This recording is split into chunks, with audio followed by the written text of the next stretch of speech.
Более полувека они представляют интересы коллектива энергетиков всей республики. Якутскому отделению Всероссийского электропрофсоюза исполнилось 55 лет. Сегодня это одна из самых многочисленных общественных организаций в регионе, которая славится своими традициями и достижениями. Подробности в нашем следующем репортаже. Каждый работник этой тепловой электростанции в поселке Серебряный Бор находится под защитой общественной организации. Профсоюзный комитет на Нерингринской ГРЭС – один из самых внушительных среди энергетиков. Без его согласия работодатель не может изменить условия трудового договора, сократить или уволить. На все нужно одобрение представителей коллектива. Общее количество членов профсоюза на Нерингринской ГРЭС составляет 1123 человека. Это полный численный состав станции. То есть у нас все работники Нерингринской ГРЭС являются членами профсоюза.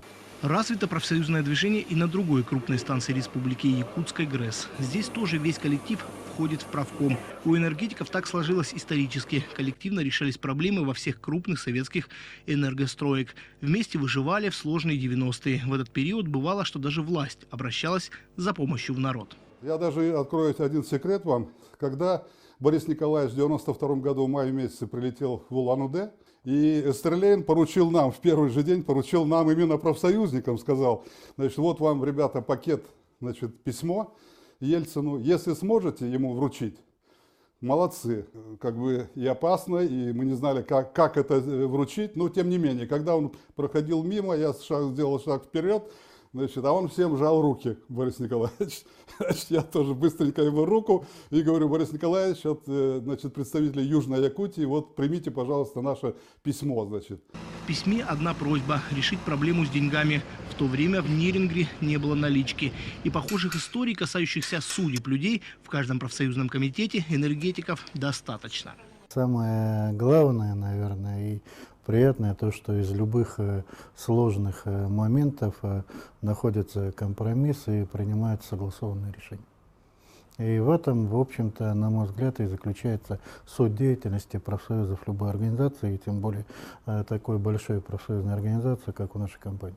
Якутское региональное отделение является частью Всероссийского электропрофсоюза. И состоит оно из представителей всех энергетических предприятий Якутии.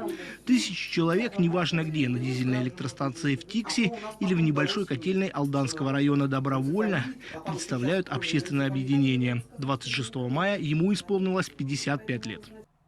Дорогие коллеги, друзья, уважаемые ветераны, в этот юбилейный день рождения я искренне желаю, чтобы свет и тепло, которые вы несете миру, всегда возвращались здоровьем, оптимизмом, любовью и счастьем.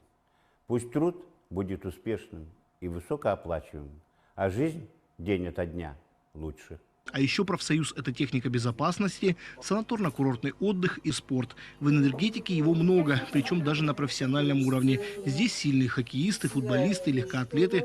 Впрочем, всех заслуг не перечесть.